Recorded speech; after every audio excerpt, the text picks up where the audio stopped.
Picture this. You find a special drink that can make you live forever. You'd stay young and good-looking, never getting old or dying.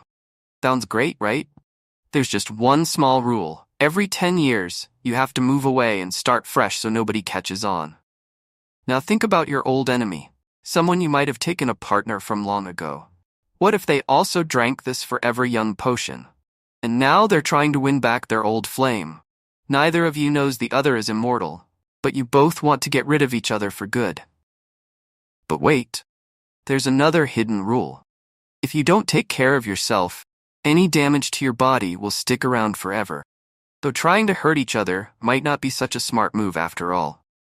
Our story begins in the glamorous and superficial world of Hollywood in the 1970s. The film opens with a lavish musical performance by the renowned actress Madeline Ashton. Madeline, adorned in a glittering costume, sings and dances on stage, relishing the adoration of the audience. The theater is packed with fans, eager to witness the star's brilliance. Despite her vibrant performance, there are whispers among the audience suggesting that Madeline's career is on the decline. Some critics in the crowd murmur that her once iconic charm is fading.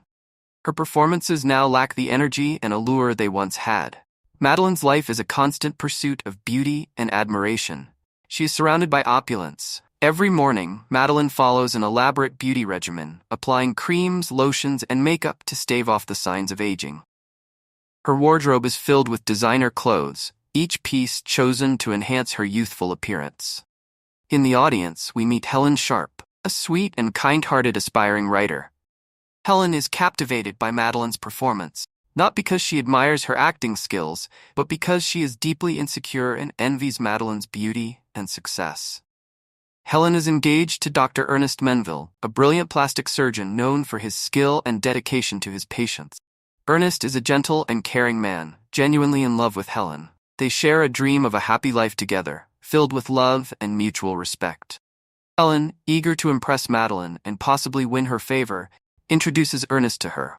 Madeline, with her insatiable need for admiration and validation, immediately sets her sights on Ernest.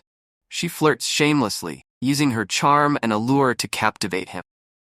Despite Helen's warnings and their engagement, Ernest is drawn to Madeline's charisma and beauty, leading to a whirlwind romance that culminates in marriage. This betrayal devastates Helen, shattering her heart and sending her into a deep depression. Fast forward several years, and we see a stark transformation in Helen. The once beautiful and hopeful woman has become overweight, unkempt, and completely obsessed with Madeline. Helen's apartment is a mess, filled with cats and evidence of her obsession, including a wall covered with Madeline's pictures, some defaced in anger. Her life has become a series of vengeful fantasies, culminating in her eviction from her apartment and subsequent commitment to a psychiatric institution. In the institution, Helen's obsession with Madeline continues to consume her. During a group therapy session, she remains fixated on Madeline, causing frustration among the therapists and other patients. Madeline Ashton. The therapist, trying to help Helen move on, uses tough love, pushing Helen to face her reality. It is here that Helen has an epiphany. Instead of being consumed by her hatred, she decides to channel her energy into plotting a grand revenge against Madeline. Is this where we are, Helen? All talking about Madeline Ashton? For you to have a life, you have to erase her from your mind. You have to completely eliminate any... What?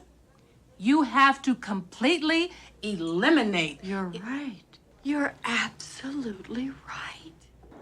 7 years later, Madeline and Ernest find themselves trapped in a life of wealth but utter misery in the glamorous enclave of Beverly Hills. Madeline, gripped by the despair of aging and the relentless fading of her once glorious beauty, spirals into depression. Ernest, a shadow of his former self, has succumbed to alcoholism and has been reduced to working as a reconstructive mortician, a far cry from the promising career he once had. Their already strained relationship is further tested when an invitation arrives for a party celebrating the release of Helen's new book. The news that Helen, the woman Madeline once outshined, has written a successful book sting, and Madeline, desperate to maintain her dwindling beauty, scrambles for the latest in cosmetic treatment. Her desperation catches the attention of a beautician who discreetly hands her the business card of Lisle von Rhuman, a mysterious and fabulously wealthy socialite known for her expertise in rejuvenation. She tears the card into two because apparently she believes plastic surgery is the only way to make her younger again. Madeline and Ernest attend Helen's party, only to be met with a shocking sight. Helen, now in her 50s, is stunningly slim, glamorous, and radiates a youthful glow. Helen calls out to Madeline and claims she never blames her for taking Ernest away from her. You didn't steal him. He went to you. I have never, ever blamed you. The envy surges within Madeline as she watches Helen effortlessly charm the guests, and to her horror, she again overhears Helen blaming her for the collapse of Ernest's career. She's wasted you. I have never blamed you for leaving me. I always knew it was her. I will never forgive her for what she's done to you. Never. Consumed by jealousy and anger, Madeline seeks solace in the arms of her much younger lover, only to find him in the company of a woman his own age. What's wrong? Nothing. I didn't know you were coming over. Just give me a second. Oh my God, you're not alone. Who is she? Me. She's a friend of the guy who mix. Oh, for Christ's sake, at least lie quickly. Again, he tells Madeline to find someone her own age. You should go find someone your own age, Madeline. This breaks and chatters Madeline, crying her eyes out and finally considering taking the paper.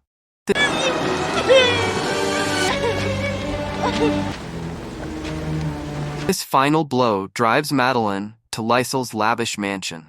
There, she is greeted by Lisle herself, a woman who appears remarkably youthful despite claiming to be 73 years old. Lisle offers Madeline a potion, one that she claims will give the actress eternal beauty. However, after looking at the price, Madeline refused to take the potion and gets up to leave scared and confused. Lisle takes this opportunity to show Madeline how effective the potion can be by pricking her finger with a knife and putting a drop of the potion in the wound. Immediately, the wound heals, and her wrinkled hands rejuvenates into a young, healthy, and beautiful palm. Surprised by the effect, she immediately signs a check and takes the potion. Lisle again promises her eternal life and unaging beauty, with the caveat that she must vanish from public life within a decade to avoid raising suspicion. You continue your career for 10 years of perfect, unchanged beauty. But at the end of that time, before people become suspicious, you have to disappear from public view forever. You can retire. You can stage your own phony death. Desperate, Madeline drinks the potion, and as if by magic, her youth and beauty are restored.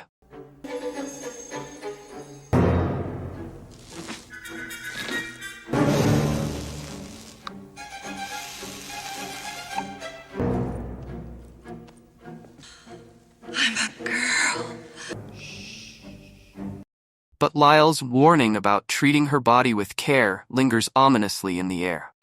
Now a warning. Now a warning? Take care of yourself. Forever. Meanwhile, Helen, harboring her own deep-seated resentment, seduces Ernest and convinces him that their only escape from Madeline's tyranny is to kill her. They develop a plan to execute her. Now listen to me, Ernest. I've thought this thing through carefully, and I know it's the only way. Tonight, sneak downstairs quietly, go to the study, and take one of each kind of wine glass. You'll take this Narcanol and lightly coat each glass. Tomorrow, I'll call Madeline to invite me to dinner. Then at dinner, no matter which glass she drinks from, then you and I work together quickly. Load her in the car, take her to the top of Mulholland Drive. We'll sit her up in the driver's seat and make it look like she's had just a little bit too much to drink and send her on her way. By the time they perform the autopsy, the Narcanol will be completely dissolved, leaving only traces of alcohol. She'll be classified as just another drunk driver. The case is closed. Madeline is dead. We're free. When Madeline returns home, she turns into a fitting jumpsuit that accentuates her newly acquired body. Reddy seeks solace in the arms of one of her much younger lovers. When she got out, she mocks Ernest's inadequacies, pushing him to a breaking point. In a fit of rage, he shoves her down the stairs, snapping her neck in the process. Ernest calls Helen as they devise a plan to get rid of her body. But to his shock, Madeline miraculously survives whilst making the call. Her head had been twisted 360 degrees and somehow managed to still walk backwards and talk. Don't understand anything. Ernest, you pushed me down the stairs. Stay away from me! You bet I will. Madeline, look at yourself. Look at yourself! Ernest, my ass. Panicked, Ernest rushes her to the hospital, where the baffled doctors declare her clinically dead, yet still somehow alive. The doctor who took care of Madeline is surprised and he panics, as this has never occurred in all his years of serving as a doctor. He passes out from the bizarre experience. Recognizing the bizarre situation as an opportunity, Ernest uses his mortician skills to patch her up at home. Helen arrives soon after, and the truth of their murderous plot comes to light. In a rage, Madeline shoots Helen with a shotgun, blasting a gaping hole in her torso. Helen falls in the pool but miraculously wakes up, scaring Madeline and Ernest, who are preparing to get rid of her body. But Helen remains undeterred, revealing that she too has taken Lisle's potion. The two women, now sharing the same cursed fate, engage in a fierce battle before collapsing into a bitter reconciliation. Resigned to their fate, Ernest decides to leave, but the women, realizing the deteriorating state of their bodies, plead with him to stay and help maintain their appearances.